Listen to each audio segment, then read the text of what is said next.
ஒரு மகிழ்ச்சியான செய்தி. இதயம் நல்லெண்ணெயின் விலை லிட்டருக்கு ரூபாய் 105 குறைஞ்சிருக்கு. செப்டம்பர் 2023ல 1 லிட்டர் இதயம் நல்லெண்ணெயின் அதிகபட்ச விலை ரூபாய் 503. ஆனா இப்ப 1 லிட்டர் இதயம் நல்லெண்ணெயின் விலை ரூபாய் 398 மட்டும்தான் தமிழ்நாட்டுல. அப்ப இனிமே எல்லாரும் இதயம் நல்லெண்ணெய் வாங்கலாம் இல்ல? அதிமுக பாரதிய ஜனதா இடையே மீண்டும் கூட்டணி மலர்ந்தது தமிழக அரசியல் களத்தில் பரபரப்பை ஏற்படுத்தியது. இந்த நிலையில் கூட்டணி விவகாரத்தில் திருப்பூர் அதிமுக பாரதிய ஜனதாவினர் இடையே பகிரங்க மோதல் வெடித்திருப்பது பரபரப்பை பற்ற வைத்துள்ளது. திருப்பூர் அதிமுக பூத் கமிட்டி தொடர்பான மீட்டிங் நடந்தபோது பாஜகவுடன் அதிமுக கூட்டணி வைத்ததற்கு மாநகராட்சி கவுன்சிலர் கண்ணப்பன் கடும் எதிர்ப்பு தெரிவித்தார்.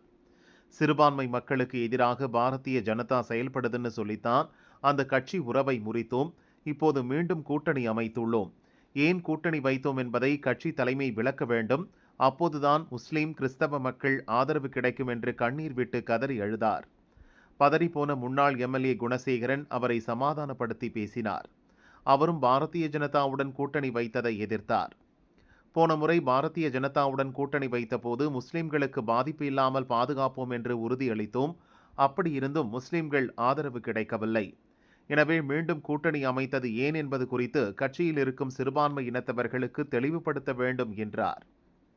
இந்த விவகாரம் பெரும் பரபரப்பை ஏற்படுத்தியது. இந்த நிலையில் பாரதிய ஜனதா கூட்டணியை எதிர்த்த அதிமுக நிர்வாகிகள் 2 பேருக்கு எதிராக திருப்பூர் வடக்கு மாவட்ட பாரதிய ஜனதா செயலாளர் பரபரப்பு வீடியோ வெளியிட்டுள்ளார். அதில் முன்னாள் அதிமுக எம்எல்ஏ குணசேகரனுக்கு நறுக்கென கேள்வி கேட்டுள்ளார். அனைவருக்கும் வணக்கம்ண்ணா. அண்ணா, முன்னாள் திருப்பூர் தெற்கு சட்டமன்ற உறுப்பினர் குணசேகர் அண்ணா, உங்களுக்கு தான் இந்த பதிவு. நீங்கள் எதுவுமே ஒன்றும் கவலைப்பட வேண்டியதில்லை. நீங்கள் பாரதிய ஜனதா கட்சி, நீங்களும் உங்களோட முன்னாள் உங்கள் கவுன்சிலர் உங்கள் கூட இருக்கிறார் இல்லையா, குழு தலைவர், அவர் எல்லாரும் சொல்லக்கூடியது நீங்கள் பாரதிய ஜனதா கூட கட்சியினோட கூட்டணி சேர்ந்ததுனால பிரச்சனை நீங்கள் எல்லாம் சொல்கிறீங்க. தயவு செய்து குணசேகரன், நான் உங்கள்கிட்ட ஒன்று கேட்குறேன். நீங்கள் 3 தடவை ஜெயிச்ச வார்டுக்குள்ள இன்னைக்கு நீங்க எத்தனை ஓட்டு தோத்தீங்க? 64 ஓட்டுல தோக்குறீங்க. 484 ஓட்டு பாரதிய ஜனதா கட்சி வாங்குது. இதுக்கு என்ன சொல்றீங்க? ஆனா நீங்க தோத்ததுக்கும் நீங்க பேசுறதுக்கும் எந்த ஒரு தார்மீக உரிமையும் உங்களுக்கு இல்லை. ஆனா தொடர்ந்து நீங்க பாரதிய ஜனதா கட்சியை வன்மையா நீங்க சமூக வலைதளத்தில் கண்டிக்கிறீங்கன்னு நினைக்கிறேன். இது நல்லதுக்கு இல்லைங்கண்ணா. ஏன்னா 3 தடவை ஜெயிச்ச இடத்துல ஏன் மாமன்ற எலெக்ஷன்ல நீங்க தோக்குறீங்க? என்ன காரணம்? பாரதிய ஜனதா கட்சி இல்லாதனால. அதே இப்ப சொல்ற அந்த 60 வார்டுலயுமே நீங்க எத்தனை ஓட்டுல தோத்தீங்கன்னு சொல்லி போட்டு அந்த ஹிஸ்டரி எடுங்க. நாளைக்கு நீங்க பத்திரிக்கை கொடுங்க. பிஜேபியில எத்தனை ஓட்டு வாங்கினாங்க, நீங்க எத்தனை ஓட்டுல தோத்தீங்க அப்படிங்கறது காமிங்கண்ணா. தயவு செய்து சொல்றேன் அண்ணா, கூட்டணிங்கிறது வேற. அமித்ஷாஜி, நட்டாஜி, அண்ணாமலை அண்ணன், எங்க நயினார் நாகேந்திரன் இப்போதைய தலைவர், நீங்க இவங்கெல்லாம் முடிவு பண்ணதுக்கு அப்புறம் நீங்க எங்காவது நீங்களோ இந்த கண்ணை பண்ணணும் இல்ல சும்மா இதெல்லாம் பேசி இதெல்லாம் பண்ணாதீங்கன்னா தப்பா போயிடும். அண்ணா, நீங்க 60 வார்டுலயுமே எத்தனை ஓட்டு யாராரு வாங்கலாங்கன்னு நீங்க கணக்கெடுங்க. பிஜேபி அதுல எத்தனை ஓட்டு வாங்குச்சுன்னு சொல்லுங்க. எத்தனை தோத்தீங்க? இன்னைக்கு மாமன்ற உறுப்பினரா,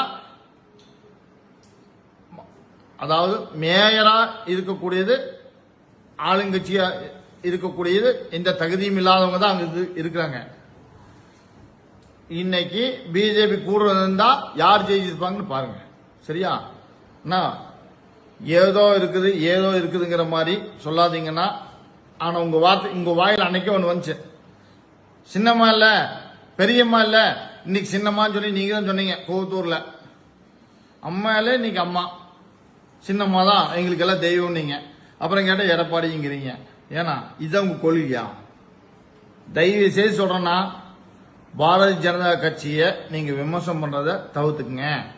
வேண்டியதில்லைன்னு நினைக்கிறேன். சரிங்களா?